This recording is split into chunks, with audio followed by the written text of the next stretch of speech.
नमस्कार, मी पंजाब दत्त. आज आहे 28 मे 2025. खास करून उत्तर महाराष्ट्रातल्या शेतकऱ्याला अंदाज देणार आहे.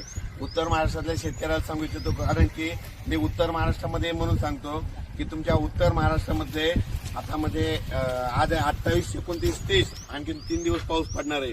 त्याच्यानंतर 31 मे पासून ते 5 जून पर्यंत हवामान कोरडं राहणार आहे, सूर्यदर्शन होणार आहे, म्हणून हा अंदाज लक्षात येतात. माझी तुम्हाला विनंती, तुम्ही काय करा, 31 मे ते 5 जून पर्यंत तुम्ही शेतीचे काम आटपून घ्या, कापसाची लागवडी करायच्या करून घ्या.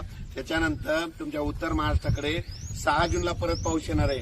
म्हणजे 6ला येईल, 7ला वाढत जाईल, 8ला वाढत जाईल, 9ला वाढत जाईल, तसाच वाढत 30 तारखेपर्यंत म्हणजे तुमच्या उत्तर महाराष्ट्राची चांगली पेरणी होणार आहे, म्हणून हा अंदाज लक्षात येतात. पण आता राज्यातल्या सर्व शेतकऱ्याला सांगू इच्छितो, हा अंदाज चाळीसगाव तालुक्यातून लोंडेगाव या ठिकाणाहून देत आहे.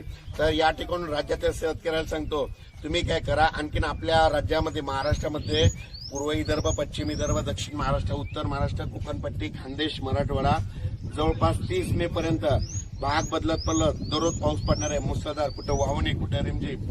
त्याच्यानंतर 31 मेला लगेच वारं सुटणार आहे. 31 मे पासून ते 5 जून 6 जून पर्यंत ऊन पडणार आहे, सूर्यदर्शन करणार आहे, म्हणून हा अंदाज लक्षात येतात.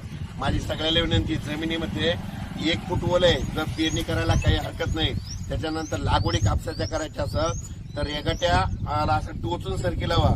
टोचून लावल्याच्या नंतर चांगलं पीक येत आहे आणि तुम्ही लावल्याच्या नंतर जमिनीत 1 फूट ओल असल्यामुळं तुमचे काही कापस खराब होणार नाहीत, म्हणून हे लक्षात येतं. पण राज्यात मात्र 30 मे पर्यंत राज्यात भाग बदलत पाऊस पडणार आहे.